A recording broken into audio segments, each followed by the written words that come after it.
Muy buenos días con todas, con todos. Mi nombre es Pedro Grandes. Les saludo a nombre de Palestra y es un honor participar esta mañana. En realidad yo no voy a moderar el panel esta mañana, sino el profesor Javier Gallego, pero yo quería permitirme unos minutos solamente para agradecer la deferencia que han tenido en confiarnos a Palestra la edición de esta importantísima obra en torno a un volumen que previamente publicó en Marcial Pons el profesor Fernando Atria, La forma del derecho, y que ha permitido este diálogo intercontinental, diría yo, de profesores de enorme importancia y trascendencia en el debate contemporáneo.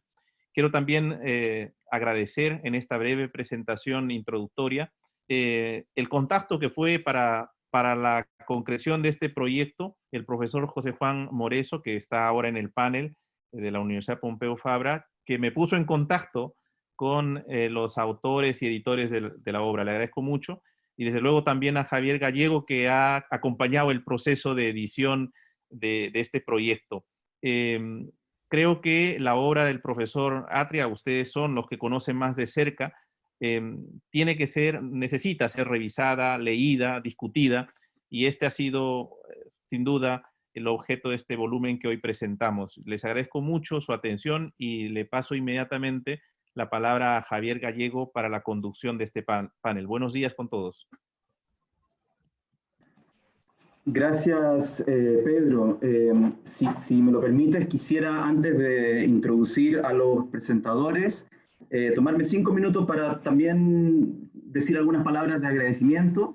En primer lugar, al profesor Pedro Grandes, que en representación de la editorial Palestra, tomó el proyecto con mucho entusiasmo cuando se lo propuso el profesor José Juan Moreso, a quien yo también reitero los agradecimientos por haber hecho el contacto entre el suscrito y la editorial, que hizo posible en definitiva la publicación de este volumen.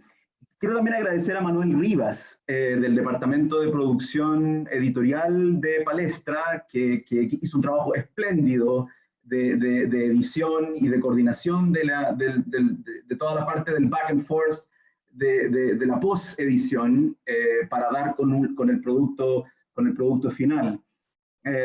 Quiero agradecer, por cierto, al profesor Fernando Atria, que también recibió con entusiasmo la idea de esta suerte de companion volume a La forma del derecho, cuando se la propuse originalmente el año 2015, cuando compartimos brevemente como colegas en la Facultad de Derecho de la Universidad Adolfo Ibáñez. El año 2015, La forma del derecho todavía no aparecía publicada, pero ya llevaba varios años circulando como borrador, y Fernando Atria sugirió algunos nombres para la primera convocatoria y hizo circular ese borrador a los convocados. Ahora, La forma del derecho se publicó el año 2016 en Chile, perdón, en Marcial Pons, por la editorial Marcial Pons, se publicó el año 2016, y fue presentada en Chile por Roberto Gargarella y Flavia Carbonell el año 2016, y empezaron a aparecer reseñas, ¿sí? Doy cuenta de estas reseñas en la nota editorial del volumen. El 2016, por ejemplo, apareció una de la misma Flavia Carbonell, el 2017 apareció otra de Martín Evia y Felipe Jiménez, y el 2018 apareció otra de Samuel Chorne. Y durante todo este tiempo, por cierto, la forma del derecho fue discutida digamos, se organizaron algunos congresos y actividades en Chile, Argentina, España. Bueno, durante todo ese tiempo nosotros estuvimos trabajando en la confección de este volumen colectivo, y esto me lleva también a agradecer la enorme paciencia que tuvieron los 21 autores que esperaron mucho tiempo para que el volumen culminara su edición y apareciera publicado. La demora se explica por varias razones, entre ellas porque a lo largo de los meses y años se sumaron distintos autores al proyecto y el número de autores fue creciendo hasta llegar a los 21, y también porque, por cierto, tuvimos que, una vez que llegamos al producto definitivo, entregarle la maqueta al profesor Atria para que él preparara su réplica, que está incluida en el volumen. También quiero agradecer a Roberto Gargarella, que fue vital en las primeras etapas del proyecto, sugirió nombres para empezar a ampliar la convocatoria, y además porque él me permitió publicar, introducir en el volumen su resumen, su suerte de resumen de la forma del derecho, que hace de artículo introductorio, ¿sí? Que apareció publicado antes en su blog, y yo creo que surge, o quizás fue ocupado en la presentación que él hizo del libro en Chile. Quiero decir algo sobre la estructura del volumen. Ustedes saben, los que han leído La forma del derecho, que la forma del derecho se divide en tres partes: la ironía del positivismo jurídico, la segunda parte que se titula Legislación, Jurisdicción, Administración, y la tercera parte, Viviendo bajo ideas muertas. El volumen, el derecho y sus construcciones, no sigue estrictamente esa división de tres partes, sino que más bien se divide en 6 temas, ¿okay? Que son los temas que, en mi opinión, han generado la mayor controversia en círculos académicos y que ha motivado diálogos a lo largo de los años entre Fernando Atria y otros autores de teoría del derecho. El primer tema, positivismo jurídico, más o menos se corresponde con la primera parte de la forma del derecho. El segundo tema se llama estructura y función. El tercero, la función judicial. Y el cuarto, jurisdicción constitucional. Estos 3 últimos temas más o menos se corresponden con lo que trata la segunda parte de la forma del derecho. El quinto tema se llama la democracia y lo político, y el último tema se llama teología política, y más o menos se corresponden con lo que la forma del derecho trata en la tercera parte, ¿ok? Y con eso ya puedo introducir a los presentadores, que entiendo van a tratar en la medida de lo posible de cubrir, se han distribuido los temas y van a tratar de cubrirlos en su totalidad en la medida de lo posible. Los presentadores son en el orden en que van a exponer: María Beatriz Arriagada, de la Universidad Diego Portales de Chile; el profesor José Juan Moreso, que no necesita introducción, de la Universidad Pompeu Fabra; la profesora Constanza Salgado, de la Universidad Adolfo Ibáñez de Chile; y luego las réplicas del profesor Fernando Atria, de la Universidad de Chile, de la Facultad de Derecho. Bien, entonces le doy la palabra a María Beatriz Arriagada. Gracias, Javier. ¿Se me escucha bien? Sí, perfecto. Súper. Bueno, lo primero, quiero agradecer la invitación a presentar este libro, tanto a la editorial Palestra, en la persona de Pedro Grandes, a Javier Gallegos y por supuesto a Fernando Atria. Voy a comenzar porque el tiempo apremia. Entonces quisiera decir, en primer lugar, que mucho ha sido dicho y seguirá diciéndose sobre la forma del derecho de Fernando Atria, y lo que hoy es pertinente destacar y que confirma los méritos de este libro es el diálogo que ha sido capaz de estimular. El libro que hoy presentamos es una clara muestra de ello, y quienes escribieron en este libro reconocen en el libro de Fernando Atria una provocativa invitación a dialogar. La invitación fue aceptada y me gustaría destacar el talento, la inteligencia, la elegancia y la generosidad con que los autores y las autoras de este libro llevaron a cabo su tarea. Está un poco feo que yo lo diga porque soy una de las autoras, pero obviamente me refiero a todas y a todos los demás, y en especial a quien tuvo la idea de que escribiéramos este libro y trabajó incansablemente para que pudiese ser terminado y publicado, Javier Gallegos. Para contextualizar mi intervención, es importante tener presente que el tema del libro de Fernando Atria es que las formas que necesitamos para vivir juntos tienden a volverse contra sí mismas y a negar las condiciones de su propia inteligibilidad. Y este tema, como decía Javier, se discute en 3 niveles de referencia: la teoría del derecho, las potestades del Estado moderno y lo político. Teniendo en cuenta el tiempo que tengo y lo que dirán José Juan Moreso y Constanza Salgado, mi comentario se circunscribirá a los trabajos que en el libro que hoy presentamos se incluyen en las secciones positivismo jurídico y estructura y función, excluyendo por supuesto el mío, todos los cuales se refieren a la primera y a la segunda parte del libro de Fernando Atria.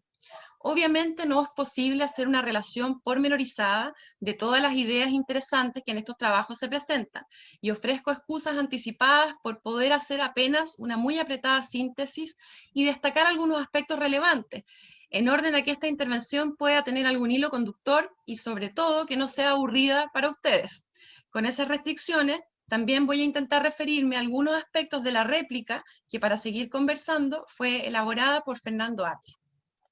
Entonces debemos tener presente que la primera parte del libro de Fernando Atria es un alegato para rescatar al positivismo jurídico como una teoría que no puede ser entendida sin referencia al derecho moderno como conquista política, y a la que le corresponde ofrecer una comprensión del derecho funcional al autogobierno democrático, que debe concentrarse en la formalidad y en la autonomía del razonamiento jurídico y ser capaz de hacer frente al neoconstitucionalismo, que constituye, según Fernando Atria, una involución a formas jurídicas premodernas y en las circunstancias actuales implica la disolución del derecho. La segunda parte del libro, por lo tanto, es un intento de reconstruir las potestades características del Estado moderno, y en ese contexto propone una teoría de los conceptos jurídicos que, desde luego, sea aplicable a los conceptos de legislación, jurisdicción y administración. En extrema síntesis, de acuerdo con esa teoría, los conceptos jurídicos no son puramente estructurales o formales, como cree el positivismo jurídico, ni tampoco son puramente funcionales, como cree el neoconstitucionalismo. Son funcionales, pero estructuralmente mediados. Esto significa que son estructuras, instituciones, formas que hacen probable el desempeño de una función o idea preinstitucional que sin la mediación de la estructura es improbable. La primera y la segunda parte, entonces, del libro de Fernando Atria son, en buena medida, un apasionado alegato sobre lo que la teoría del derecho debiera hacer. Y esto es, hacer inteligibles las instituciones. Hasta ahí, todo bien, pero las cosas están lejos de ser así de pacíficas. Para contextualizar los trabajos a los que me voy a referir, es indispensable precisar al menos cuáles son algunas de las acusaciones de las cuales ellos se defienden. Porque, según Fernando Atria, el positivismo jurídico se autocomprende como una teoría acerca del concepto de derecho y, por lo tanto, se desentiende de los sistemas jurídicos realmente existentes, para preocuparse, en cambio, de los sistemas posibles, concebibles e imaginables, creyendo que nada sustantivo se juega en la caracterización de cada una de las potestades del Estado moderno, y que es posible estudiar la naturaleza del derecho como ella simplemente es. Este positivismo conceptual o analítico no es capaz, dice Fernando, de dar cuenta de las características salientes de los sistemas jurídicos que realmente existen. Por ejemplo, del hecho de que ciertas cláusulas morales pertenecen al derecho.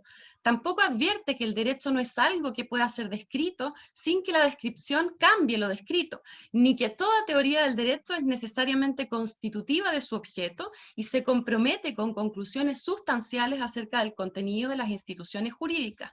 Al dar por sentado su objeto, sin advertir que éste no existe con independencia de la descripción que se haga de él, y al asumir que los conceptos jurídicos pueden ser analizados del mismo modo que los conceptos físicos, como el concepto de agua, el positivismo jurídico se queda en la superficie de los conceptos, hasta el punto de jactarse de esa superficialidad.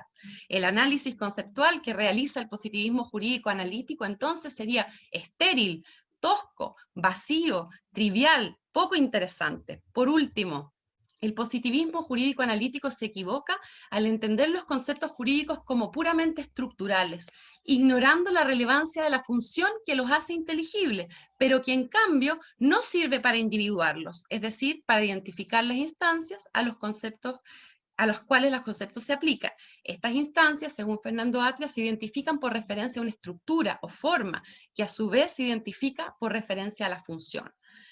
La ironía del positivismo jurídico es haber abandonado aquello que en su tradición era central y emancipador, su preocupación original de proveer una comprensión del derecho moderno como conquista política, y que hoy está bajo ataque, para entonces encogerse de hombros y preferir seguir discutiendo sobre si es o no posible imaginarse un sistema jurídico en que la moral no sea una condición de validez. La palabra ironía tiene varios significados. El más común es el que la identifica como una expresión que da a entender lo contrario de lo que se dice. generalmente con burla disimulada, o bien empleando un tono, una gesticulación o unas palabras que insinúan la interpretación que debe hacerse. Un uso más cercano quizás al empleado por Atria parece ser aquel en que la palabra ironía se usa para hacer referencia a una situación o a un hecho que resulta ser totalmente contrario a lo que se esperaba. Es algo así como una especie de burla del destino.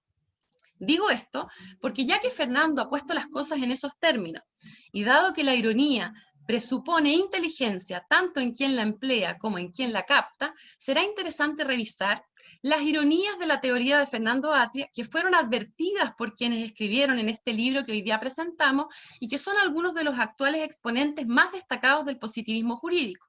Echando mano a parte de la finísima artillería que caracteriza a esta tradición, respondieron con solvencia los embates. No es casualidad, por ejemplo, que en la respuesta a la crítica que afirma que el positivismo jurídico no es capaz de dar cuenta del hecho de que ciertas pautas morales pertenecen al derecho y funcionan como criterios de validez, Pablo Navarro y Jorge Rodríguez hayan coincidido en la necesidad de recordar a Atria que la expresión validez puede designar al menos dos conceptos cuyos campos de aplicación no son necesariamente coincidentes. Estos son los de pertenencia y aplicabilidad. Esta distinción conceptual, elaborada por Bulligin, uno de los positivistas más grandes, y la similar distinción elaborada en forma independiente por Raz, así como su relación con la naturaleza abierta de los sistemas jurídicos, desvanecen, en palabras de Pablo Navarro, parte del desafío de Atria, en cuanto permiten comprender el modo en que el derecho confiere fuerza vinculante a pautas que no forman parte de él. Dado que la crítica de Atria al positivismo jurídico, según Navarro, equivoca el blanco, es una pieza que debiera ser removida de la estructura de la forma del derecho, o que al menos presenta deficiencias que deben ser reparadas. Entre ellas cabe destacar que la crítica al positivismo está vinculada a una idea según la cual no es posible una teoría neutral del derecho, idea que, siendo muy importante para Fernando Atria, abre dudas, dice Navarro, acerca de su proyecto de rescatar las formas del derecho. Aquí tendríamos entonces una primera ironía en la teoría de Fernando Atria. En un trabajo que lleva por título En defensa del positivismo conceptual, Jorge Rodríguez invita a Atria, esta vez sin ironía de ninguna clase, a tomar una decisión aproximadamente en los siguientes términos. Fernando, o somos superficiales por limitarnos a lo conceptual y dejar de lado lo normativo, o bien no nos limitamos a lo conceptual, pero entonces no podemos ser superficiales. Decídete, pues, hombre de Dios.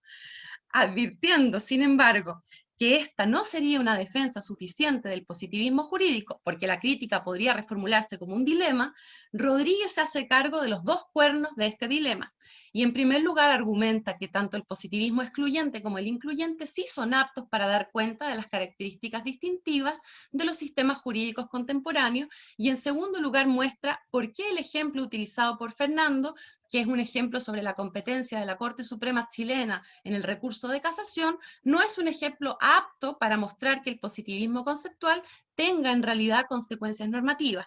En este contexto también se esfuerza por mostrar que para que sea posible cuestionar al neoconstitucionalismo en los términos demandados por Atria, es necesario comprometerse con el positivismo conceptual que Atria critica. Rodrigo Sánchez, por su parte, no pudo dejar pasar la tesis según la cual la teoría del derecho no puede describir su objeto sin cambiarlo, por lo que luego de analizar diversos sentidos en los que podría entenderse esta tesis, explicita las razones por las cuales a su juicio los argumentos de Atria no son concluyentes. Entre varios pasajes me parece que deben ser destacados dos. En el primero de ellos, Sánchez afirma que hay un sentido bastante claro e inocuo en el cual una teoría puede cambiar el objeto descrito. En la medida en que el derecho, es decir, el objeto de estudio, es una institución social constituida en parte por creencias, deseos, compromisos, actitudes proposicionales, si esas actitudes cambian, entonces cambia la institución, es decir, el objeto de estudio. Es entonces perfectamente posible que una teoría sobre el objeto pueda, después de ser conocida, cambiar esas actitudes y por lo tanto el objeto estudiado. Como esto no muestra que una teoría no pueda ser descriptiva de su objeto, Rodrigo Sánchez la descarta para analizar versiones que sean menos inocuas. El otro pasaje que creo que debe ser destacado es aquel en el cual Sánchez arremete en contra de uno de los recursos de los cuales Atria saca mayor provecho, que es la contrastación de los conceptos jurídicos, entre ellos el de derecho, con el concepto de agua. El estribillo de la canción que compuso Sánchez dice más o menos así: si toda teoría, incluyendo, por cierto, a la teoría del agua o a cualquier teoría del agua, si toda teoría presupone una visión valorativa del mundo que se manifiesta en la delimitación de su objeto, carece de sentido decir que la teoría del derecho cambia su objeto, porque no hay un objeto antes de la teoría. En la misma línea también argumentan Cristina Redondo y Sebastián Figueroa. Nada de esto, dice Sánchez, muestra que la teoría no pueda ser descriptiva en un sentido relevante. Esteban Pereira reacciona en contra de la tesis según la cual el análisis conceptual del positivismo jurídico es superficial y acusa a Atria de no tener presente que la naturaleza del derecho, bajo la filosofía del derecho contemporánea, es un problema distinto e independiente del análisis conceptual. Aun cuando no tuviera sentido, dice Esteban, buscar la naturaleza de lo jurídico, como sí lo tendría identificar la naturaleza del agua, de ello no se sigue necesariamente que debamos echar a la basura el análisis conceptual, que no solo ha demostrado ser pertinente, sino también explicativamente valioso. Entonces, la selección del elenco de autores que Atria critica, a juicio de Pereira, es tan parcial que no representa la versión más fuerte del análisis conceptual que tiene su origen en la sociología descriptiva hartiana. El verdadero rival de Fernando Atria no es entonces el análisis conceptual, por lo tanto Atria equivoca el blanco de su crítica. El trabajo de Cristina Redondo puede ser visto como uno más en la serie de trabajos que ella ha dedicado precisamente a defender la posibilidad de describir entidades, conceptos, contenidos institucionales o normativos. En primer lugar, Cristina hace notar que la tesis defendida por Atria, según la cual la teoría jurídica necesariamente constituye aquello que es derecho, es incompatible con la tesis plausible que Atria acepta, según la cual el derecho no es un objeto natural, sino institucional, constituido o cuya existencia depende de las creencias de un grupo.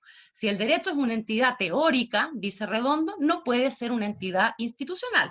Y a esto añade que las propuestas teóricas, por supuesto, pueden ser ignoradas o escasamente influyentes respecto de los conceptos, prácticas y creencias de los grupos sociales que sí son relevantes para la existencia y subsistencia del derecho.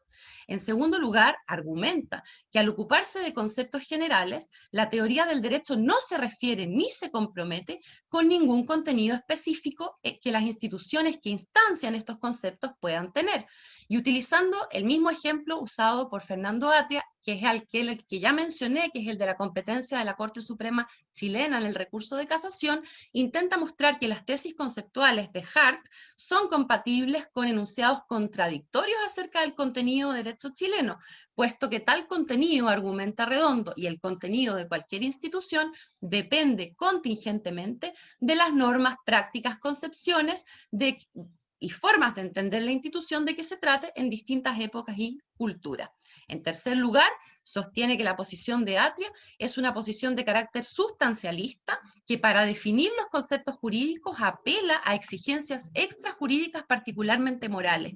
Aplicando la navaja de Occam, argumenta que para defender una teoría del derecho normativa o constitutiva como la de Atria, no es necesario negar que los conceptos jurídicos sean estructurales, y remata evidenciando que Atria no cumple lo que promete en la medida que en su comprensión de los conceptos jurídicos la función es, en contra de lo que él explícitamente dice, un auténtico criterio de individuación.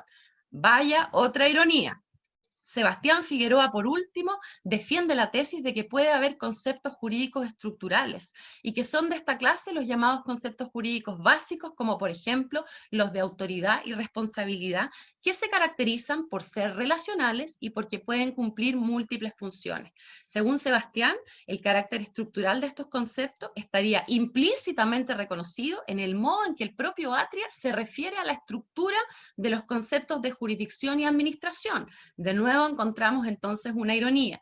Y como si esto fuera poco, Sebastián argumenta que la adopción de esta clase de conceptos estructurales está en la base del reconocimiento, que es el supuesto básico de la existencia de la política y de las instituciones sociales como el derecho, cuya inteligibilidad tanto interesa a Fernando Atria. Otra ironía entonces. Para seguir conversando, en su réplica, Fernando Atria acusa algunos de los golpes, pero como se suele decir en el fútbol, sale jugando. Entre las muchas cosas relevantes, que me parece importante destacar, tomando nota de varias de las críticas, Fernando hace un esfuerzo por aclarar qué significa que la teoría del derecho no puede describir su objeto sin cambiarlo, que como hemos visto es una de las ideas que han sido más resistidas por los amigos positivistas. Atria aclara que en su tesis, no es que las teorías del derecho cambien el derecho antes de ser conocidas, ni que toda descripción teórica del hecho cambie el derecho. De hecho, no es así. El sentido en el cual una teoría puede cambiar el objeto descrito resulta ser, irónicamente, aquel que antes identificábamos como más inocuo, porque de ningún modo muestra que una teoría no pueda ser descriptiva de su objeto. Lo que a Fernando le preocupa, como él mismo reconoce, es que dado que el derecho es una práctica social autoconsciente, porque sus participantes reflexionan sobre el derecho y sobre los conceptos jurídicos, una teoría del derecho puede llegar a ser exitosa, en el sentido de que aun cuando no sea su intención, o incluso cuando su intención sea dejar todo tal como estaba, como dice el positivismo, una teoría puede influir en el modo en que los participantes entienden el derecho y los conceptos jurídicos, y con ello cambiar el derecho y sus instituciones. En la medida que en un proceso que no es obvio ni instantáneo, una teoría, dice Fernando, supera las resistencias y se hace dominante, puede crear presiones adaptativas para que las formas o estructuras sean adecuadas a esa teoría y racionales según ella. En este preciso sentido, los conceptos jurídicos sí dependerían de las teorías, y en este preciso sentido, mantenerse como hace el positivismo en la dimensión puramente conceptual y superficial podría tener consecuencias para la práctica social en la que el derecho consiste, y por lo mismo es tan importante que sigamos conversando. Compañeras y compañeros positivistas, las conversaciones futuras dirán de cuánto hemos sido absueltos y cuánto nos queda todavía por escarmentar. Por el momento, al menos dejemos de jactarnos y estemos contentos, agradecidos y celebremos con nuestro amigo Fernando Atria por todo lo que juntos hemos podido avanzar. Muchas gracias. Gracias, Beatriz, por tu exposición. Profesor Moreso, usted tiene la palabra. Muchas gracias, Javier. Buenas tardes a todos. Y yo también quiero comenzar, obviamente, agradeciendo a todos los que habéis hecho posible esta tan interesante sesión y esta tarde aquí en Cataluña en la que yo estoy participando, comenzando por Pedro Grandes, que alguna vez he dicho yo que es nuestro Einaudi, que era un editor culto y fino, italiano, peruano, y hace posible cosas como estas, hace probable lo improbable también con Palestra en este sentido. O sea que muchas gracias, Pedro, de veras. Muchas gracias a Javier, que ha sabido llevar a buen puerto como buen capitán de barco a buen puerto este barco que era complejo y que ha estado varias veces a punto de encallar, digamos, y por lo tanto estamos muy agradecidos también, y yo me siento honrado y feliz de haber sido invitado como un humilde marinero a participar en esta travesía. Y claro, más que nadie a Fernando, que ha escrito este estupendo libro y que además ha tenido la gentileza y el fair play de contestar a todos con una capacidad de estar atento a los argumentos y a las objeciones muy grande. Ciertamente no ha aceptado mucho, pero esto es normal. Si uno lleva parte de su vida escribiendo este libro, pues es normal que se defienda, digamos, de los envites y que no se retraiga, ¿no? No se retracte, digamos, esto es normal. Pero es muy de agradecer el esfuerzo que ha hecho con esto Fernando. Bueno, ya lo he dicho, a mí me parece que es un gran libro, quiero comenzar diciéndolo. Es un libro de teoría del derecho, tal vez el más importante que se ha escrito en español en la última década, y uno de los más importantes en cualquier lengua. Esto es para otra discusión, como es que no tenemos la capacidad de una comunidad realmente universal en filosofía del derecho. Esto es para otro día, pero un gran libro, sin duda, escrito con la conciencia que yo comparto. Tal vez eso es parte de lo que decía Beatriz y que está en la primera parte del libro, con la conciencia de que la filosofía del derecho es una rama de la filosofía política. Esto debemos aceptarlo. Y esto es lo que muchos positivistas jurídicos tradicionales no aceptan. La filosofía del derecho no tiene nada que ver con la filosofía práctica, es algo diferente de la filosofía práctica. Yo creo que esto es realmente un error y es absurdo. Es un libro que además reconstruye el periplo de la modernidad jurídica de una forma admirable. Bascuñán, en su comentario, se refiere a una distinción que se atribuye siempre a Derek Parfit, que dijo que entre los historiadores de las ideas, entre los historiadores de la filosofía, podemos clasificar a los autores entre aquellos que son arqueólogos y aquellos que son profanadores de tumbas. Los arqueólogos son los que hacen un esfuerzo enorme para dejar las cosas como estaban, para reconstruir aquello que encuentran tal como era cuando se generó. Y todos disfrutamos de intentos así. Es decir, tal vez la escuela de Cambridge, es lo que pensaba Parfit con Pocock y Skinner y tal, representan esto. Y cuando leemos estas cosas, todos disfrutamos y aprendemos mucho, y es necesario. Pero Bascuñán se refiere a Montesquieu, pero esta es otra cuestión. Pero a mí me gustan como a Adria, me gustan como a Fernando, más bien los profanadores de tumbas, ¿no? Los que entran un poco a saco y toman las ideas para ponerlas en discusión con nosotros, porque al final esto es lo interesante. Al final lo otro nos sirve para hacer esto, en todo caso. Pero al final lo interesante es si yo puedo dialogar con Montesquieu o no puedo dialogar con Montesquieu. Y alguna cosa que dice Montesquieu es interesante. El libro es también polémico, es provocador, lo ha dicho Beatriz, y además tiene una tesis fuerte, una tesis clara, que es que el derecho ha perdido el sentido que le confirió la modernidad, hacer probable lo improbable, como decíamos, del siguiente modo: hacer probable, posible la imparcialidad del derecho en el contexto de la polemicidad de la política.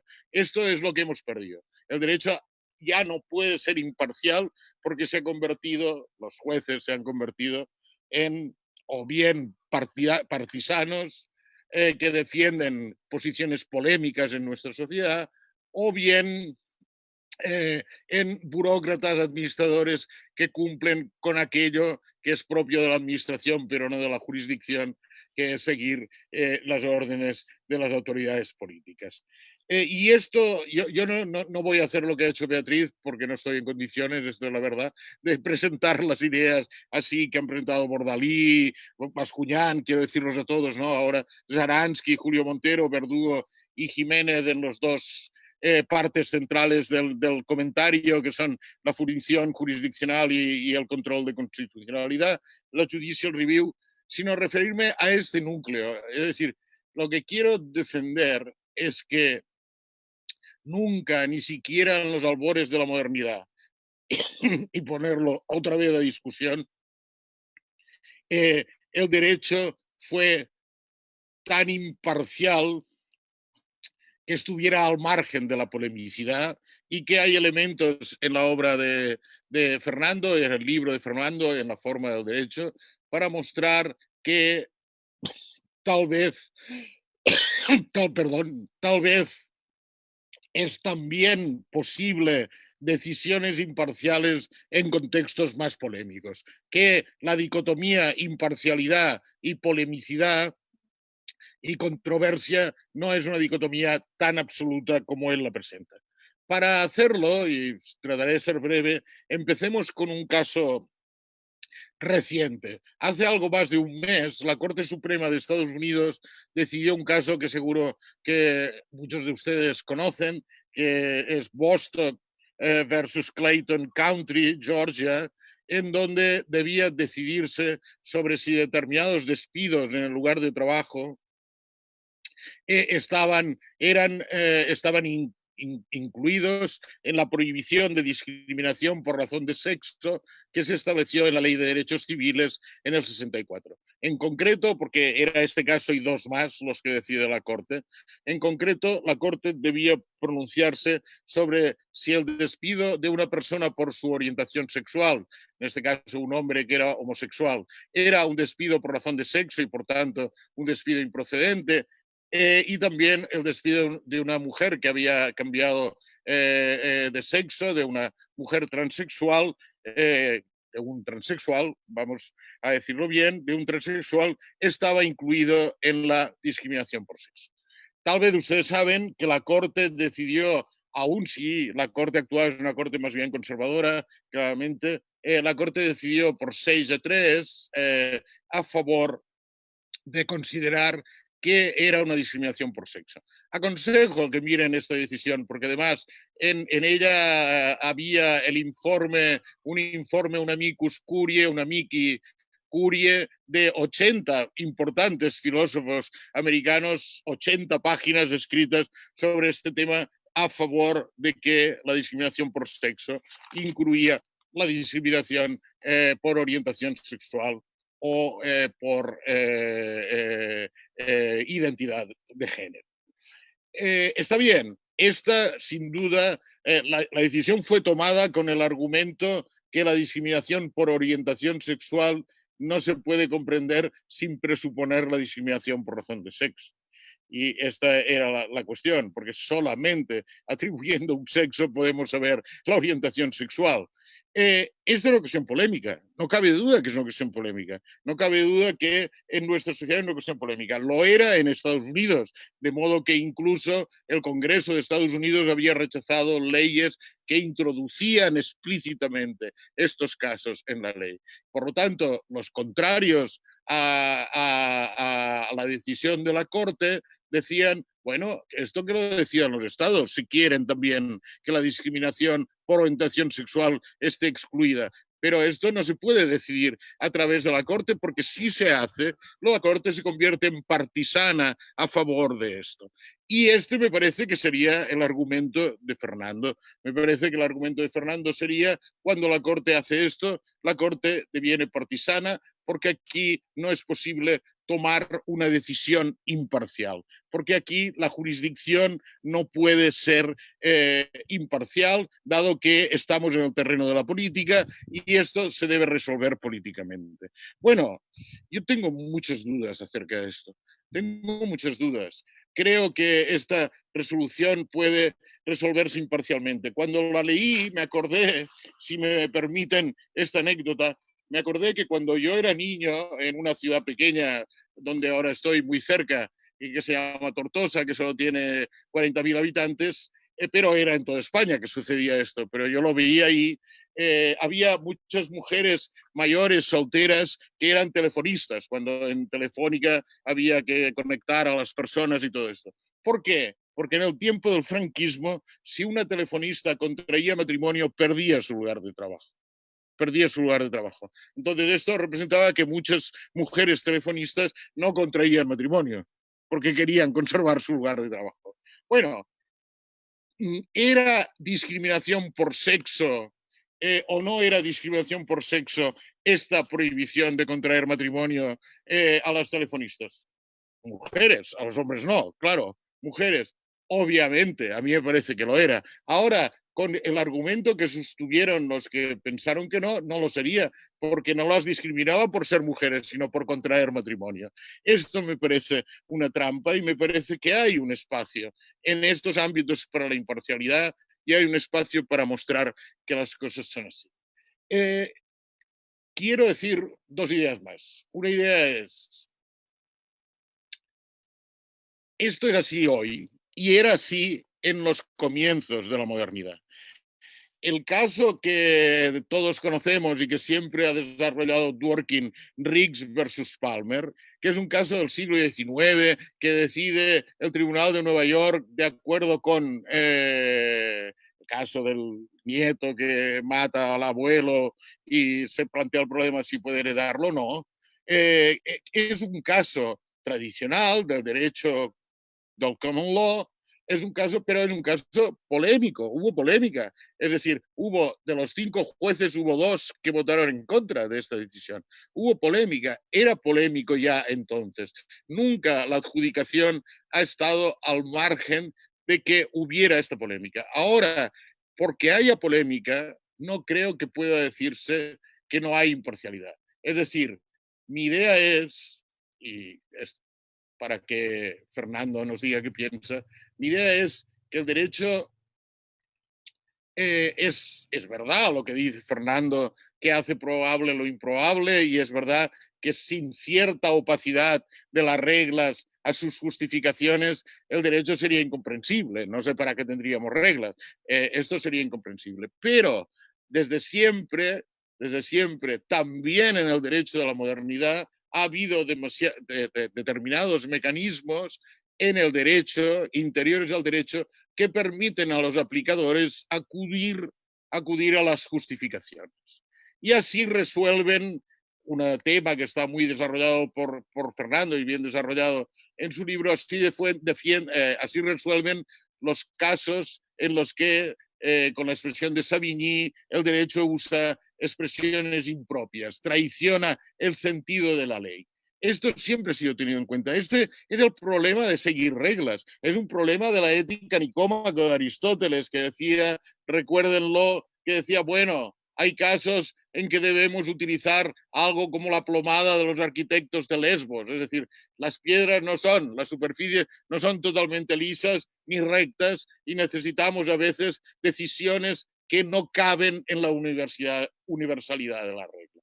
Esta idea, que es la misma idea, si se quiere, después que Fernando usa de la distinción entre la creación de las normas y la aplicación de las normas o de las reglas, por ejemplo, en Klaus-Gunther, esta idea es una idea que nos arroja al ámbito, yo creo, de la política y de la polemicidad, y ahí es donde sí la tiene justificación el control de constitucionalidad. Porque siempre hay este elemento. Es verdad que en la jurisdicción constitucional está agudizado, pero siempre, esto es lo que quiero defender, los tribunales tuvieron este problema, y esto es algo que forma parte del derecho de la modernidad. No podemos excluir esta parte de polemicidad. Lo que Fernando dice cuando contesta esta idea es, bueno, polémico no quiere decir siempre relativo a la moralidad. Esto no quiere decir, y la expresión impropia puede ser impropia, pero en este caso puede que la tradición jurídica nos lleve a una solución. Puede, pero puede que no, como yo mostraba en el caso Riggs versus Palmer. Para decirlo con otro juez americano, que era Holmes, la idea de que el derecho es una omnipresencia en el cielo es una idea que debemos abandonar. Esto no ha sido nunca así, ni tampoco lo era en la época de la modernidad. Dicho esto, quiero añadir 2 cosas más rápidamente. Una es las advertencias que Fernando hace respecto a determinados usos de lo que se llama neoconstitucionalismo en nuestra cultura hispana y hispano-italiana. Hay que tomarlas en serio, Yo creo que ha habido decisiones, tal vez la más, digamos, elocuente, la decisión de la Corte Constitucional Boliviana al respecto de la limitación de mandatos de la Constitución boliviana, que todos saben que no hay formas de defenderla, y que obviamente es la irrupción partisana de los jueces en la política. Pero esto me parece que es inevitable en cualquier sistema jurídico. Aquí el problema me parece que no es el problema, digamos, de que hemos perdido de vista nuestras instituciones, sino directamente la instrumentalización de nuestras instituciones y el dominio del Ejecutivo, como tantas veces pasa, de todo el espacio político.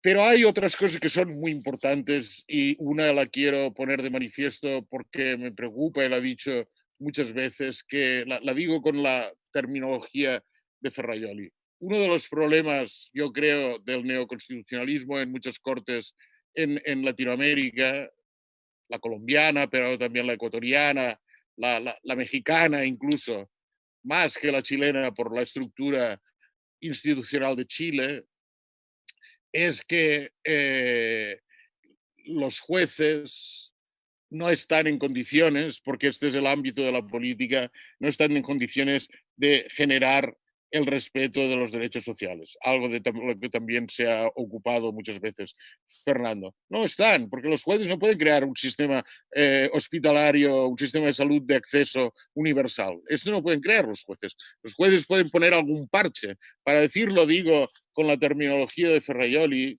las garantías secundarias sin garantías primarias, que es como él llama esto, son impotentes. Es decir, las decisiones judiciales sin las medidas legislativas y ejecutivas necesarias para implementar esto son impotentes. Y esto a menudo en el debate político en Latinoamérica se ignora. Se piensa que se puede construir una sociedad más justa sencillamente poniendo más derechos sociales en la Constitución. Esto es algo sorprendente para un europeo porque en Europa nunca ha sido así. En Europa todas estas batallas se han ganado siempre políticamente y todos lo sabemos y nadie esperaría que como yo siempre digo, nuestro Tribunal Constitucional tiene 7.000 recursos de amparo al año, pero nunca se ha pronunciado sobre ninguna cosa que tenga que ver con educación o salud, etcétera, porque nadie piensa que para esto está el Tribunal Constitucional. Nadie lo piensa, porque espera que esto lo hará la administración. Y funciona, y lo hace la administración. Yo creo que ahí Fernando tiene razón, en el sentido que si esperamos de la función judicial algo que debe hacer la política a través del legislativo, entonces caemos en un problema y en eso debo darle la razón. Pero fijémonos que esto no es culpa de los jueces. Yo no querría ser un juez en una de estas jurisdicciones, porque claramente ahí no hay un problema de polemicidad.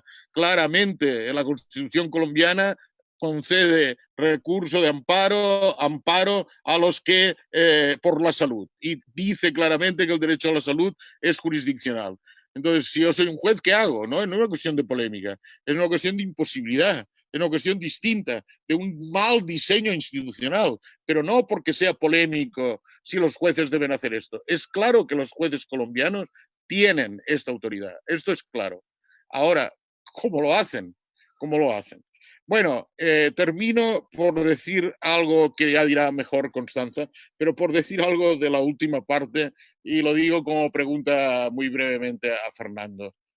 Bueno, me ha hecho pensar otra vez, la última, porque yo siento mucha simpatía por algunas cosas que dice Fernando en la tercera parte del libro. Mucha simpatía por qué, sobre todo, por el aliento emancipador de la política que él quiere transmitirnos. Esto me parece que es algo importante. Ahora, la pregunta es, ¿pero hace falta tanto? Es decir, en realidad, ¿qué nos propone Fernando aquí? ¿Una teoría de la justicia negativa? Algo así. Porque fijémonos, por ejemplo, una teoría de la justicia estándar como la teoría de la justicia de Rawls al final en Justice as Fairness, dice claramente que de los 5 modelos que él piensa de sociedad posible hoy en día, es decir, el neoliberal totalmente, de libre mercado totalmente, de economía totalmente planificada, welfare state,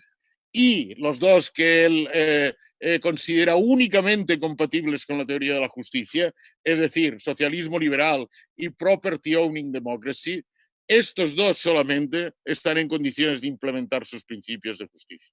Ni siquiera el welfare state. Algunos han dicho que para Rawls es la legitimación del welfare state, pero esto no es verdad. Rawls dice claramente esto. Bueno, dice algo más que esto, Fernando, porque yo en esto estoy de acuerdo con Rawls. Creo que los principios de justicia entendidos de este modo requieren o bien, ahora no discutamos esto, pero o bien el socialismo liberal o bien algo como property owning democracy, que no sé nunca bien cómo traducir, democracia de pequeños propietarios, todos iguales, no sé qué, que como se quiera traducir, dice algo más, y si es algo más, ¿qué es esta más? Porque es muy sugerente la vía negativa, es muy sugerente la emancipación, es muy sugerente la comparación con la teología, pero Fernando tiene escondida una teoría de la justicia distinta, esta es la pregunta, que va más allá de la de Rawls, o sencillamente nos quiere recordar que solamente en un marco como este, más o menos rawlsiano, es posible generar una sociedad realmente de personas libres e iguales. Bueno, muchas gracias, que he hablado demasiado. Gracias. Gracias, profesor Moreso. Profesora Constanza Salgado, usted tiene la palabra. Gracias. En primer lugar, agradezco a Fernando y Javier la invitación a presentar este libro. Y comienzo al tiro. La forma del derecho, publicado en 2016 por Marcial Pons, es indudablemente uno de los libros más importantes en teoría del derecho de los últimos años. Por la magnitud de temas que trata, es un libro que admite y merece ser comentado desde distintos ámbitos. El libro que estamos presentando hoy es el resultado de la fantástica iniciativa de Javier Gallego, quien invitó a 21 personas para que comentaran los diversos argumentos que Fernando Atria expone en la forma del derecho. Solo podría decir algo muy superficial de cada uno de los 21 comentarios en estos 15 minutos. Por eso prefiero centrarme en la réplica de casi 150 páginas que hace Atria al final del libro. La réplica, en buena medida, hace aún más claros algunos de los argumentos de la forma del derecho y principalmente su punto de partida, su metodología y la clase de proyecto intelectual que es la forma del derecho. La respuesta de Atria es a mi juicio no solo interesante, sino que honesta.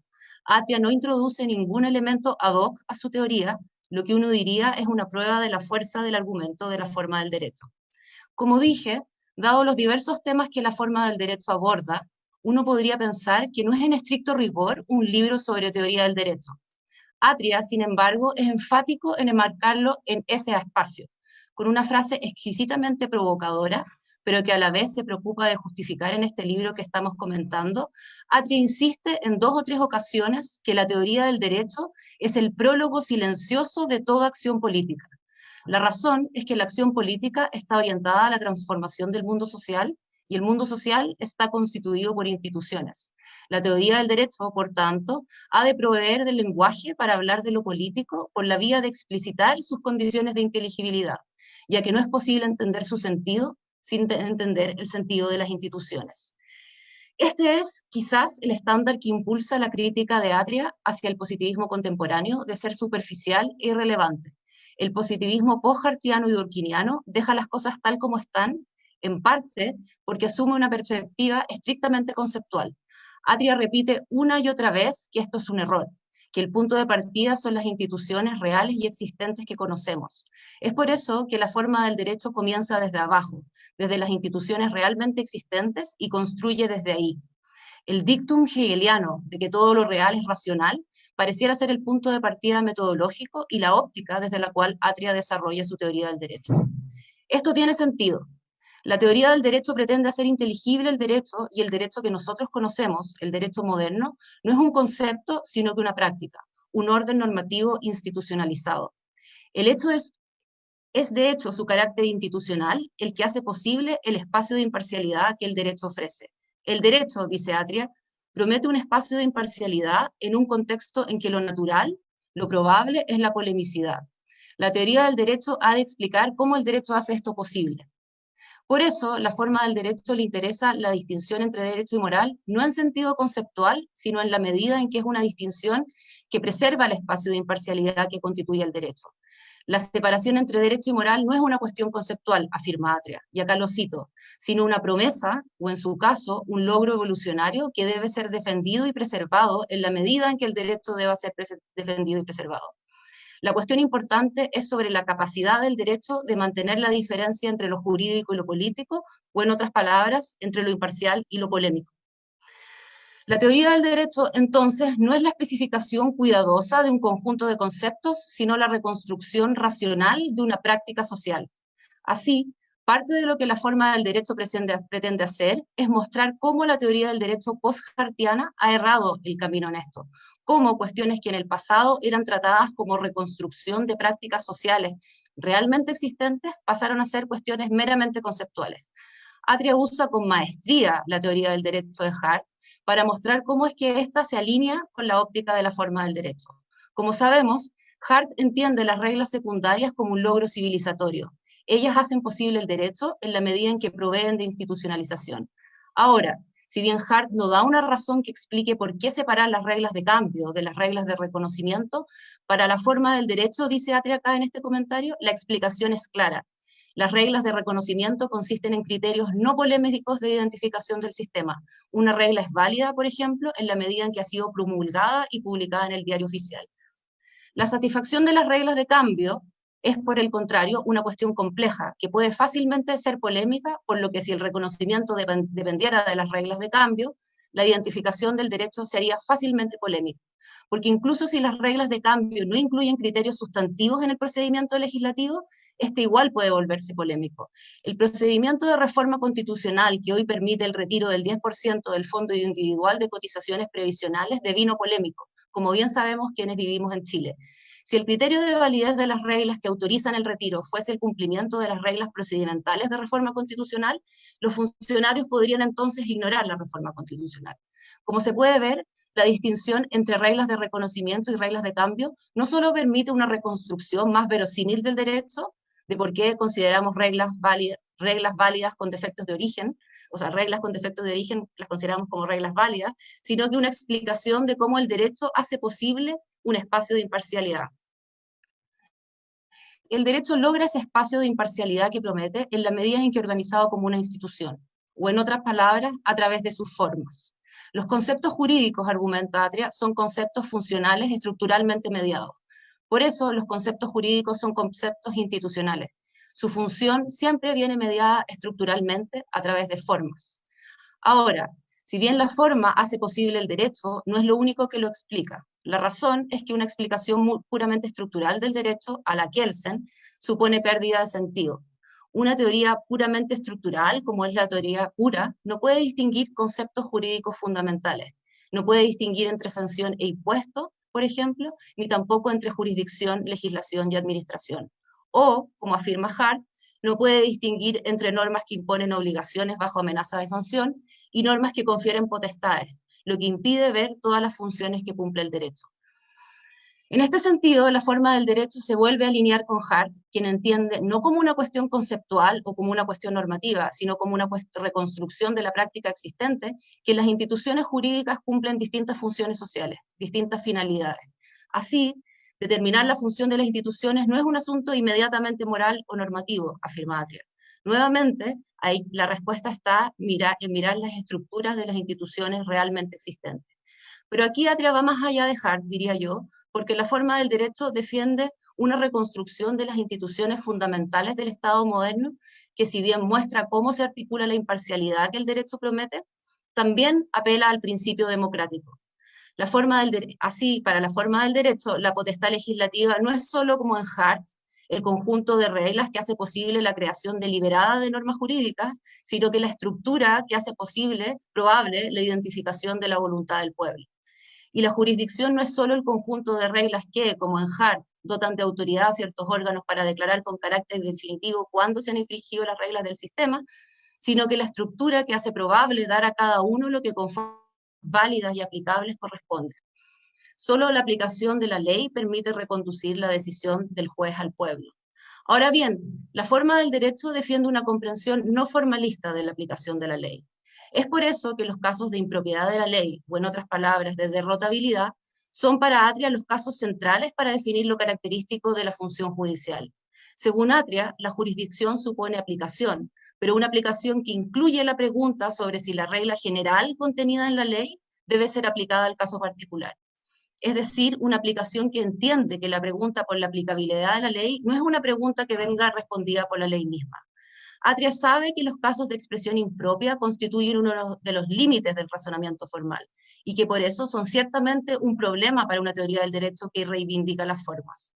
Darle atribución al juez para decidir sobre la propiedad de la expresión de la ley es en los hechos darle también un espacio para usurpar la potestad legislativa, ya que la distinción entre corregir la impropiedad de la ley y modificarla en atención a su espíritu ya que la distinción entre corregir la impropiedad de la ley y modificarla en atención a su injusticia es una distinción que carece de forma.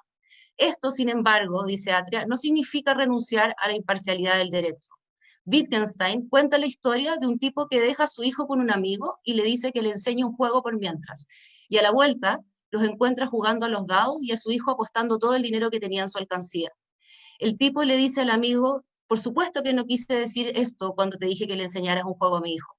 Sin embargo, el amigo podría responderle que jugar dinero a los dados también es un juego, y que como tú dijiste juego, cabe sostener que lo que enseña a tu hijo está dentro de lo que tú habías dicho. Wittgenstein y también Atria entienden que la expresión de la petición del padre traiciona en este caso el pensamiento de dicha petición, y que determinar que este es el caso no supone necesariamente tomar partido por el padre. Toda interpretación ocurre en un contexto en el cual hay una serie de suposiciones que las partes se imputan mutuamente, las cuales no necesariamente son explicadas ni explícitas.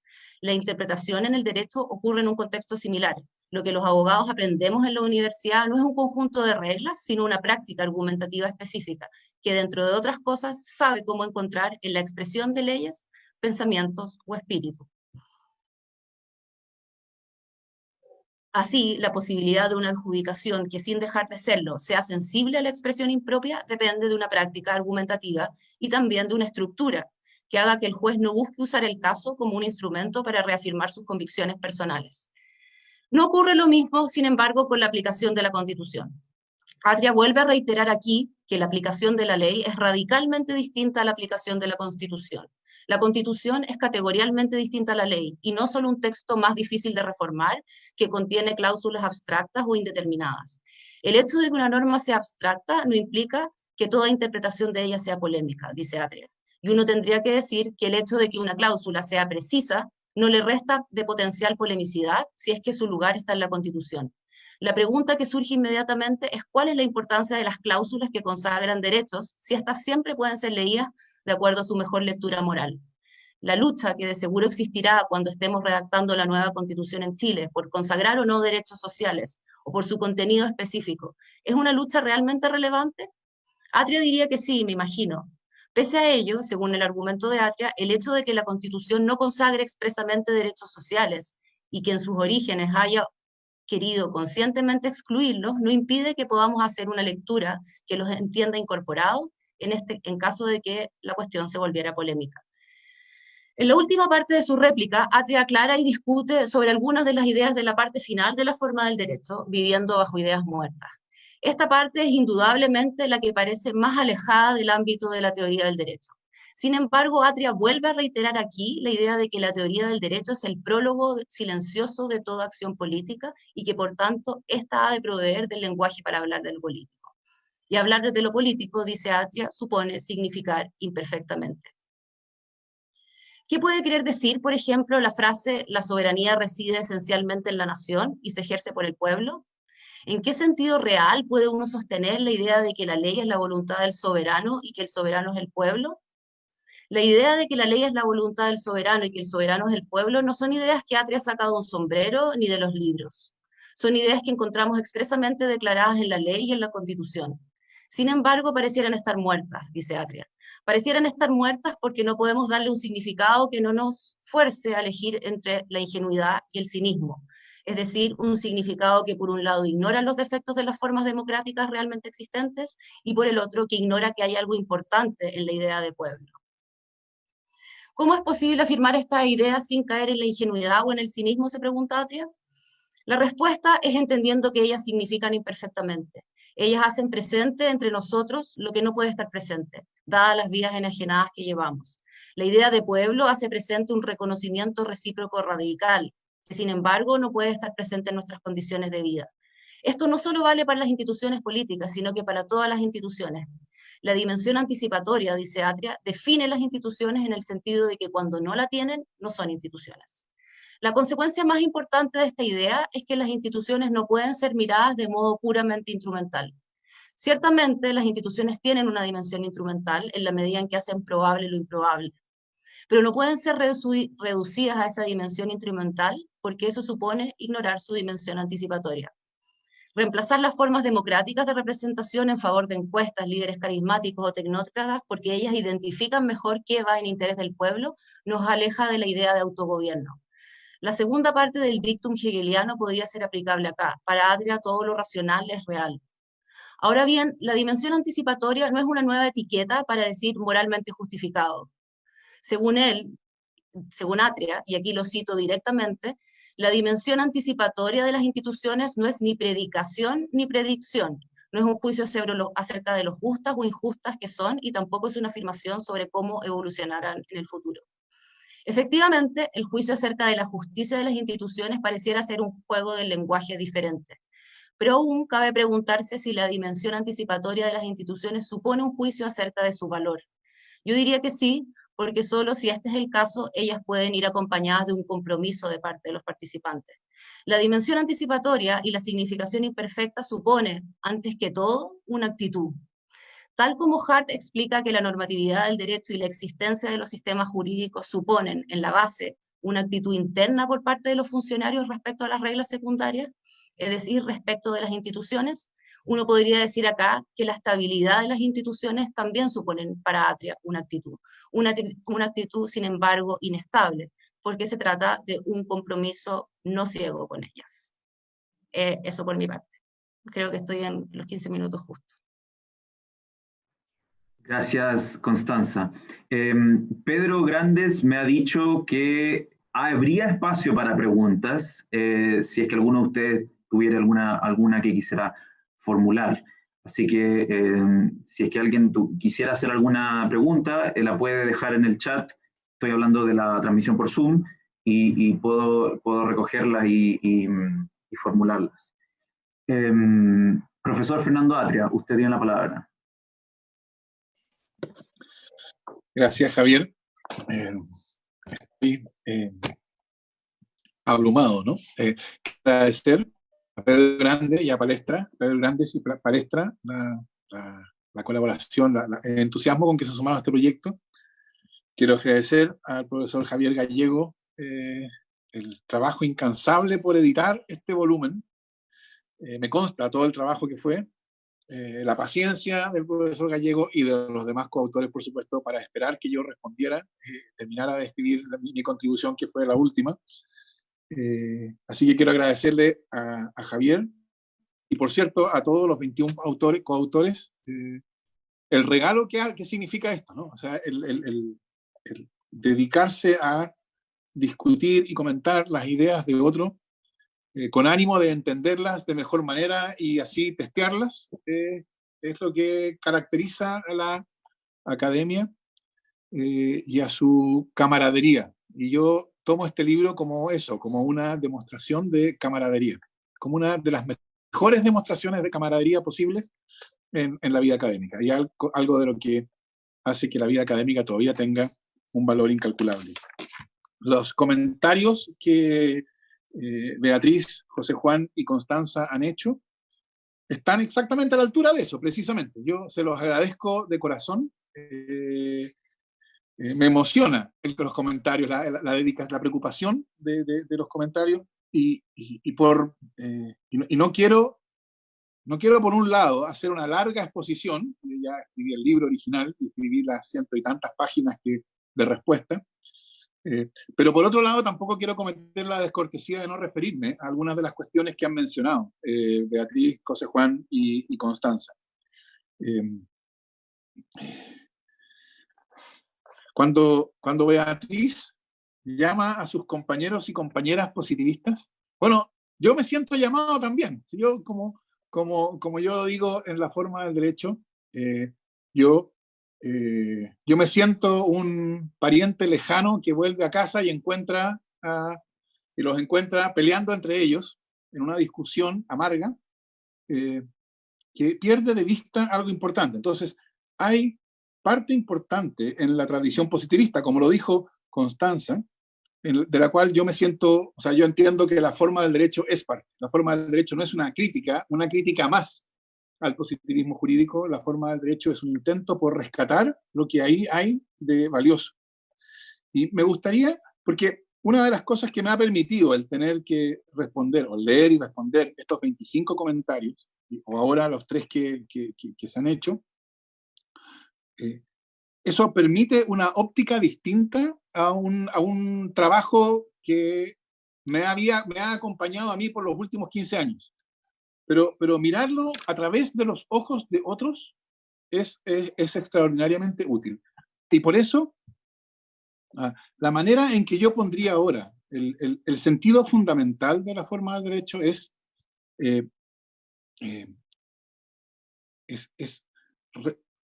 enfatizar, rescatar, notar la importancia del derecho en su distinción con la política, como una cuestión como una preocupación de protección, ojo, del derecho y también de la política. Esta distinción entre derecho y política, que a mi juicio, la reflexión cuando se hace conceptualista pierde de vista, arriesga a ambos, porque arriesga la juridificación de la política, que la política se transforme en una cuestión jurídica, y arriesga al derecho en el sentido de que lleva al derecho a la polemicidad propia de la política. Cuando yo digo polemicidad, y esto tiene que ver con algo que decía José Juan, cuando yo digo polemicidad, no quiero decir controversialidad. Lo polémico, en los términos que yo uso esa palabra, no es lo político. Lo que caracteriza, perdón, no es lo controversial o lo controvertido. Lo que caracteriza a lo político no es la controversia por oposición al derecho, en que no habría controversia. En eso José Juan tiene toda la razón. Siempre ha habido controversia en el derecho. Pero el derecho descansa en la idea, por cierto, realizada con mayor o menor completitud, por cierto, pero el derecho descansa en la idea de que esa controversia es una controversia que puede ser resuelta imparcialmente, mediante la apelación al argumento. Ojo, con esto no estoy describiendo lo que ocurre de hecho, y tampoco estoy manifestando lo que sería bueno que ocurriera. Estoy diciendo el supuesto en las instituciones de adjudicación que tenemos es que las controversias jurídicas pueden ser resueltas por alguien que se mantiene imparcial respecto del conflicto en el cual esas controversias surgen. Ese supuesto fundamental es la imparcialidad del derecho, o yo la llamo así. Y lo característico del conflicto político es que es polémico, no en el sentido de que sea controvertido, sino en el sentido de que cuando surge controversia, esa controversia no puede resolverse de modo imparcial. Resolverla es tomar partido. Y por consiguiente, esto quiere decir que el conflicto político se resuelve mediante el ejercicio unilateral de poder, por quien tiene más poder. Las instituciones de la democracia, de la democracia representativa, lo que hacen es intentan hacer probable la promesa que podríamos llamar habermasiana, de que el poder que va a estar disponible para decidir unilateralmente el conflicto político es solamente ese poder que se crea dialógicamente en la deliberación pública. Y de ese modo, entonces, la unilateralidad de la decisión del conflicto político se compensa porque el poder que se usa es ese poder que no puede ser usado unilateralmente, que es el poder que surge de la comunicación, el poder comunicativo. ¿Por qué pongo esto al principio? Porque yo creo que esto es precisamente lo que hoy día el derecho está perdiendo. El derecho, entonces, es un espacio artificial de imparcialidad. El derecho es una institución que busca crear, hacer probable espacios de imparcialidad, espacios para discutir por referencia al argumento en un contexto de polemicidad. Yo creo que esa es la cuestión fundamental. Por eso todo lo demás. Por eso la pregunta por la relación entre la teoría del derecho y las prácticas que la teoría y las prácticas jurídicas, porque las teorías del derecho, como son, esto lo recordaba María Beatriz, como son las prácticas jurídicas que nosotros conocemos, no como un criterio, como un elemento conceptualmente necesario acerca de ellos, pero de hecho son prácticas autoconscientes, son prácticas cuyos participantes saben que tienen derecho y reflexionan sobre el derecho. Y entonces las teorías sobre el derecho son retroalimentadas a la práctica. Y entonces, una teoría del derecho que dice que no hay mayor importancia en la distinción entre lo político y lo jurídico, porque después de todo, siempre ha habido política en el derecho, y el derecho y la política, siempre lo jurídico y lo político ha estado mezclado. Por lo tanto, la pregunta por cuál es la distinción entre lo jurídico y lo político, bueno, no está ni aquí ni allá. Una teoría del derecho que convence a los participantes de que esa es una distinción más bien secundaria, bueno, va a llevar a una práctica jurídica que tenga menos capacidad de resistir la colonización de los espacios de imparcialidad por los espacios de polemicidad. En ese sentido, el que formula una teoría del derecho tiene, creo yo, que hacerse cargo de cómo sería esa práctica jurídica en la cual esa teoría del derecho fuera exitosa. Por cierto, la teoría del derecho no cambia las cosas antes de que sea conocida, como lo recordaba María Beatriz. No cambia las cosas antes de que sea conocida. Algunos de los contributores, de los que contribuyen a este texto, creen que este es un sentido inocuo de la idea. Pero el punto es, creo yo, el que defiende una teoría del derecho necesita hacerse cargo de lo que significaría que esa teoría del derecho, de cómo sería la práctica jurídica en la cual esa teoría del derecho fuera dominante.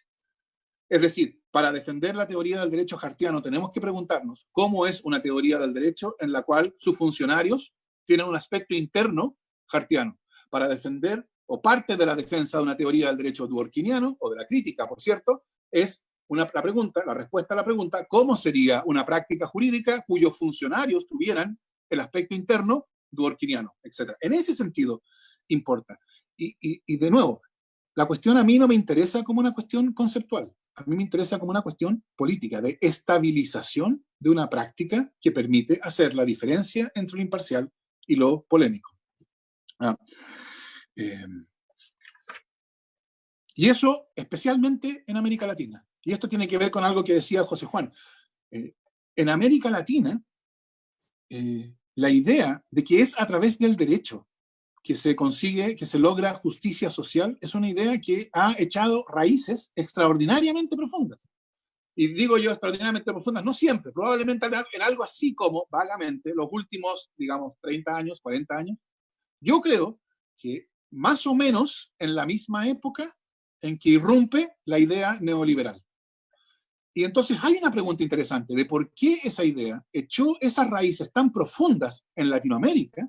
¿Y por qué esa noción de neoconstitucionalismo y esa noción de ponderación fue tan extraordinariamente influyente en Latinoamérica y no lo ha sido, de hecho, en sus contextos de origen europeos? ¿Cuál es la diferencia? ¿Por qué tenemos en Latinoamérica esta idea, por ejemplo, de control de convencionalidad, que implicaría, conforme a ella misma, que todo juez en cualquier país latinoamericano está libre de desaplicar la ley en caso de que considere que es incompatible con el contenido de la Convención Interamericana de Derechos Humanos? Una idea similar en Europa sería, creo yo, impensable. ¿Por qué? Yo creo que parte de eso tiene que ver con la debilidad institucional característica de Latinoamérica, que precisamente confiar en las instituciones políticas. La realización de los derechos sociales en Latinoamérica significa que no habrá derechos sociales. En Europa significa que habrá derechos sociales y la harán las instituciones políticas, porque será un logro político. En Latinoamérica, sobre todo en los últimos 30 o 40 años, que son el momento de irrupción del neoliberalismo, la política significa, o sea, la debilidad institucional latinoamericana significa que si los jueces no los hacen cumplir, no va a haber derechos sociales. Por cierto, si los jueces lo hacen cumplir, lo que va a haber son los derechos sociales que los jueces pueden hacer cumplir, evidentemente, y en eso José Juan tiene toda la razón. Los jueces no van a poder crear un sistema sanitario universal.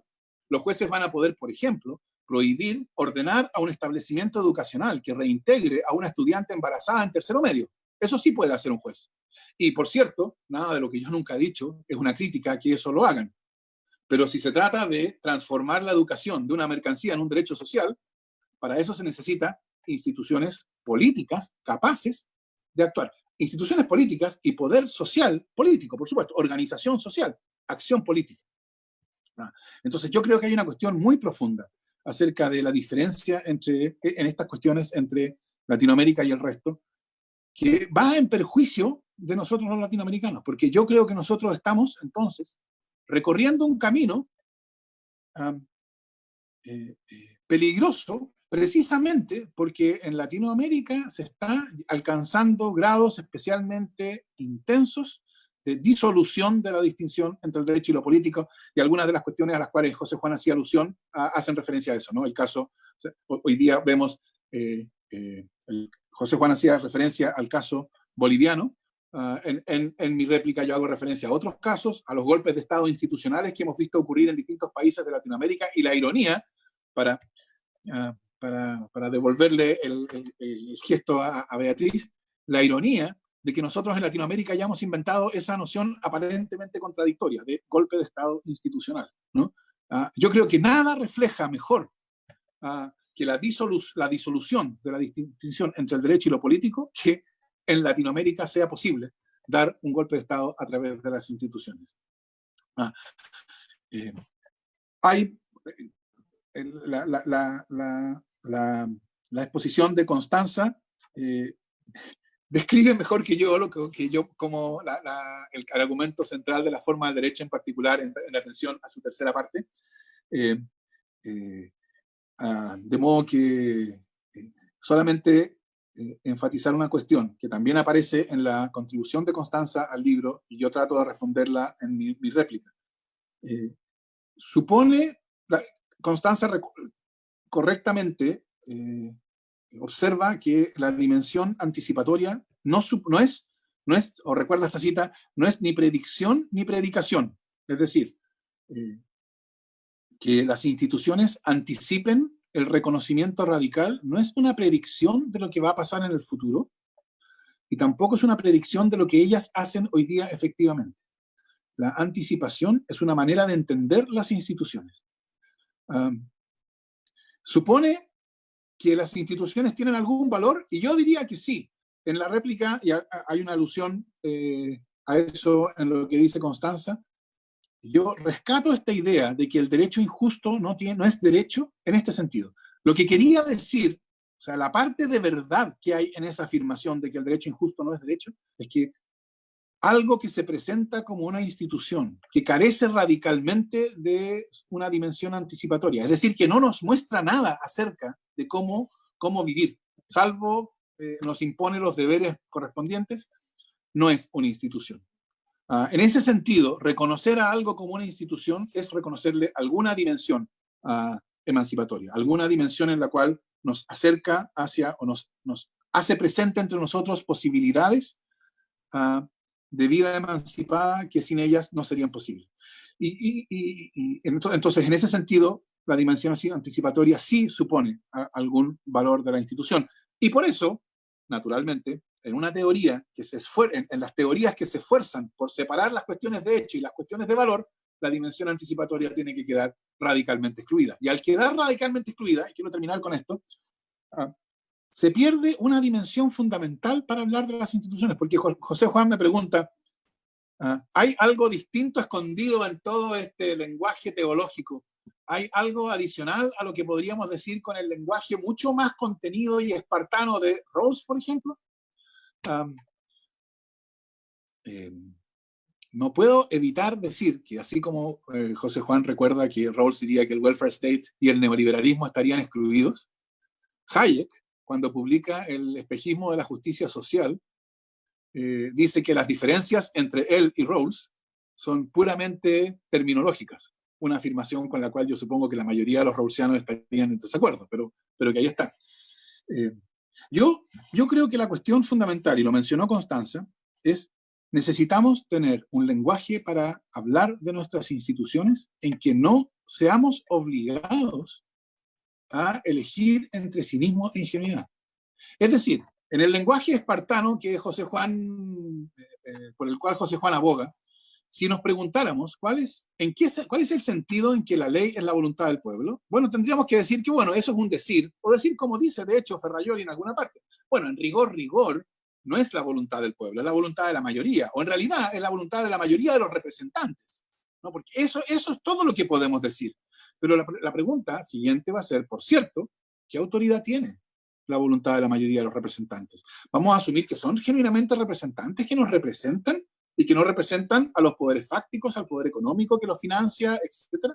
Entonces, yo creo que prescindir de lo que en la forma del derecho aparece como significación imperfecta o dimensión anticipatoria, nos obliga a hablar un lenguaje notoriamente empobrecido para referirnos a nuestras instituciones políticas, y ese lenguaje empobrecido, creo yo, explica parte de la manera en que hoy día esas instituciones son mal comprendidas. El punto de llegada de ese lenguaje empobrecido lo ofrece la Rational Choice Theory, ¿no? La teoría de la opción racional, que entiende las instituciones políticas como si fueran meramente mercado y a los agentes políticos como agentes autointeresados, etc.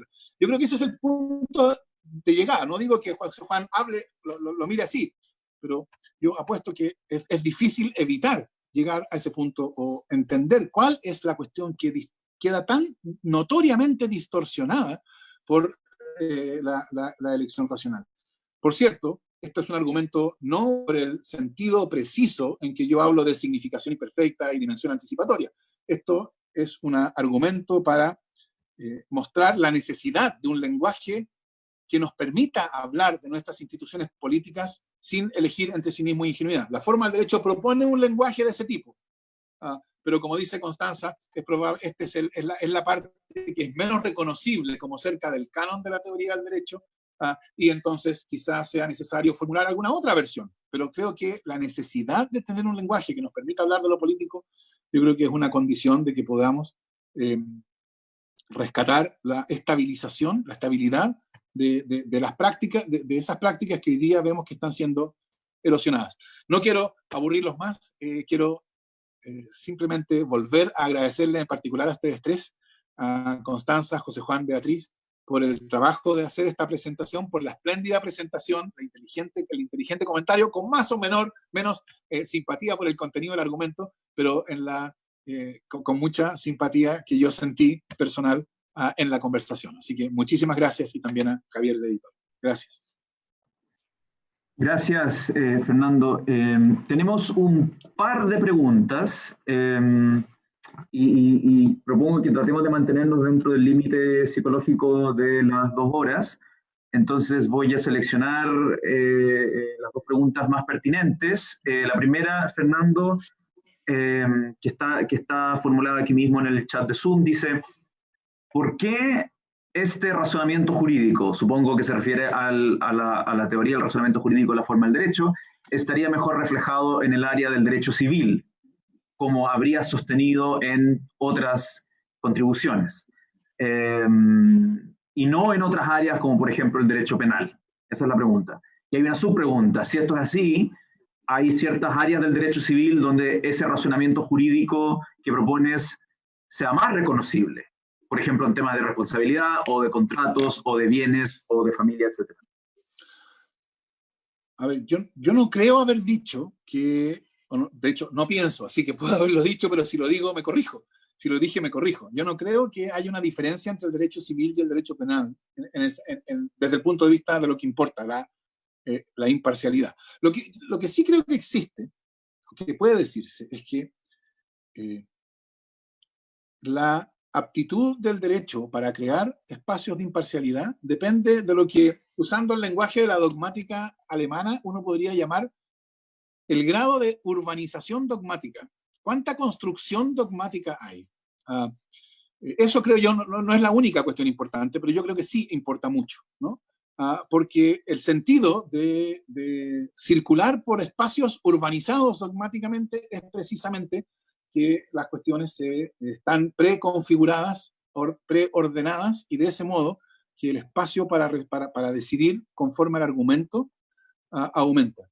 Lo que sí creo yo que hay, pero eso no es la pregunta, no está en la pregunta, pero va de suyo, es una diferencia entre las áreas más dogmáticamente urbanizadas y la Constitución. Irónicamente, esta es una cuestión que también mencionaba Constanza, porque yo creo que la explicación dworkiniana de la Constitución es enteramente correcta. Yo creo que cuando se trata de la Constitución, la manera de entenderla es la lectura moral.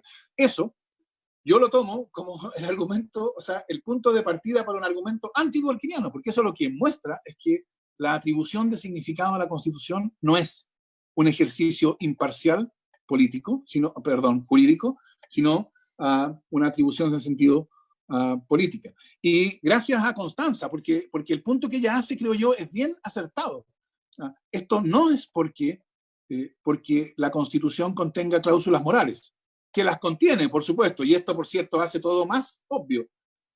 Porque incluso cuando no las contiene, incluso en términos puramente procedimentales, como acabamos de ver con la reforma constitucional del 10% de la AFP, dice ella, incluso en esos casos, la cuestión se hace polémica. Se hace polémica no por el lenguaje mal usado o usado con demasiada laxitud o demasiado amplio. Se hace polémica porque es constitucional. Entonces, de la pregunta yo rescataría la idea. No que hay una diferencia entre el derecho penal y el derecho civil, sino que hay diferencia entre áreas más o menos urbanizadas. Probablemente, por ejemplo, familia sea un área distinta que contratos, etc. Todo eso es posible. Y ciertamente una diferencia entre lo constitucional y lo legal. Gracias, profesor Moreso. Hay una pregunta para usted en otra plataforma que quizá que creo que le permite responder una de las críticas que hizo Fernando Atria. Dice, viendo la realidad social en Latinoamérica, hay grandes limitaciones para alcanzar la justicia social desde el Poder Judicial. Esa es la tesis.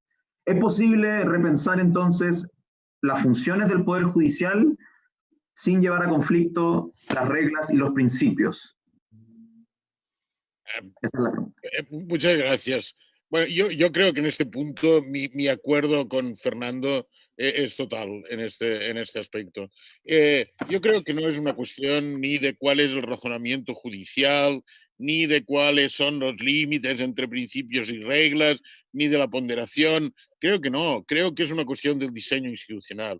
Es decir, garantizar derechos como el derecho a la educación universal, como decía, como un derecho y no una mercancía, el derecho a la salud, solo se puede hacer mediante la política.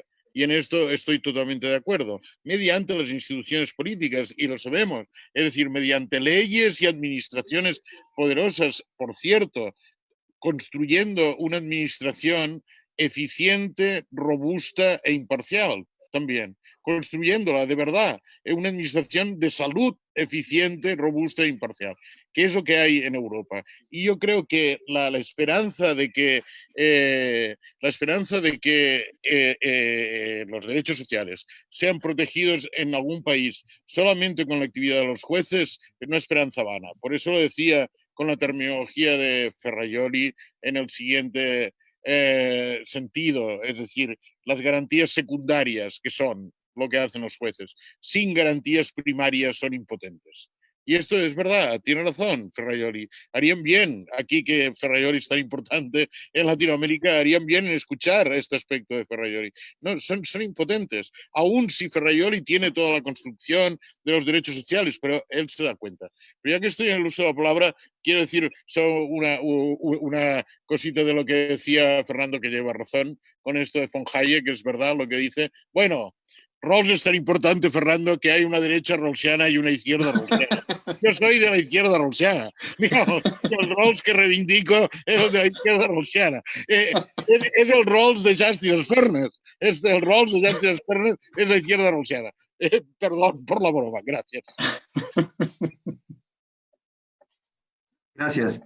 Una última pregunta, supongo que es para Fernando esta pregunta, pero es sobre los derechos humanos, de los cuales la forma del derecho no dice mucho, al menos en esta comprensión. Dice, si un país se saliera de la Convención Americana de Derechos Humanos para regular la pena de muerte, ¿no se estarían afectando los derechos humanos? ¿Qué pasaría en ese caso con el control de convencionalidad? Supongo que la pregunta es porque algo dijiste en tu exposición sobre el control de convencionalidad.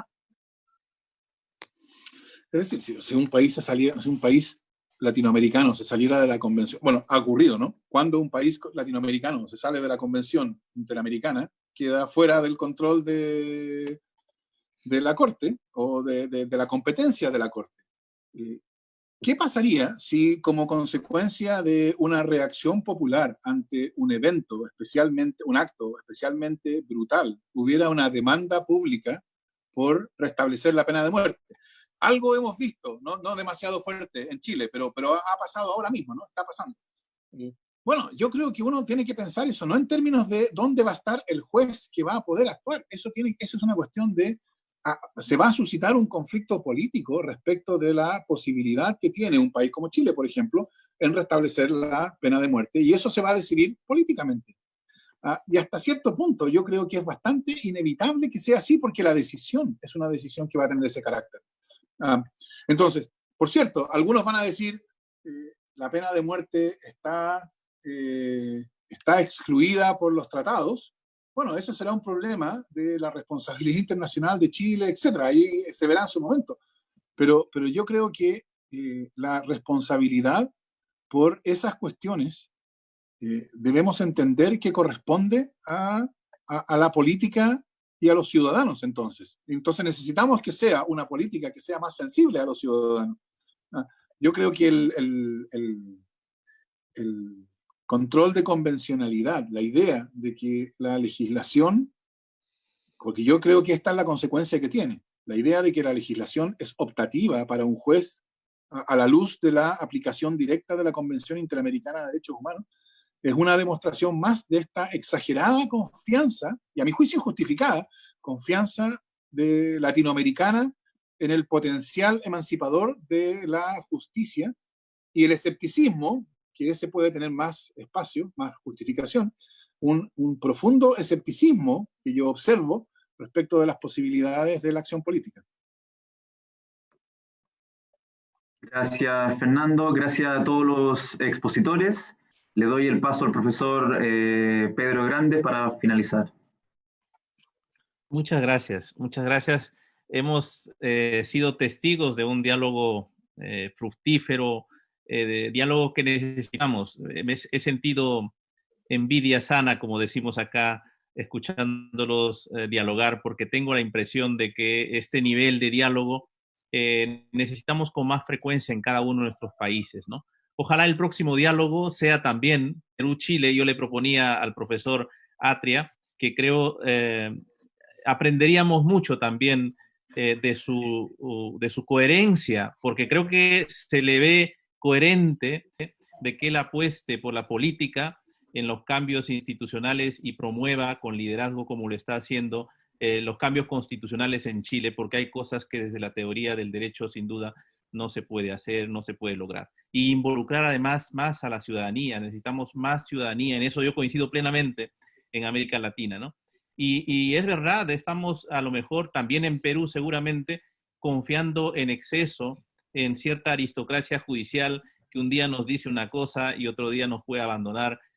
Con ciudadanía logramos más y ojalá que estos diálogos trasciendan la teoría del derecho. Muchísimas gracias a todos, a todas, ¿no? Ha sido un extraordinario espacio y los tenemos en el archivo de Palestra para poderlos seguir escuchando, y los que no nos han podido seguir también seguramente lo harán más tarde. Muchas gracias y buenas tardes. Gracias. Hasta pronto. Gracias, Pedro. Un fuerte abrazo. Gracias, Javier. Fuerte abrazo. Gracias, Pedro.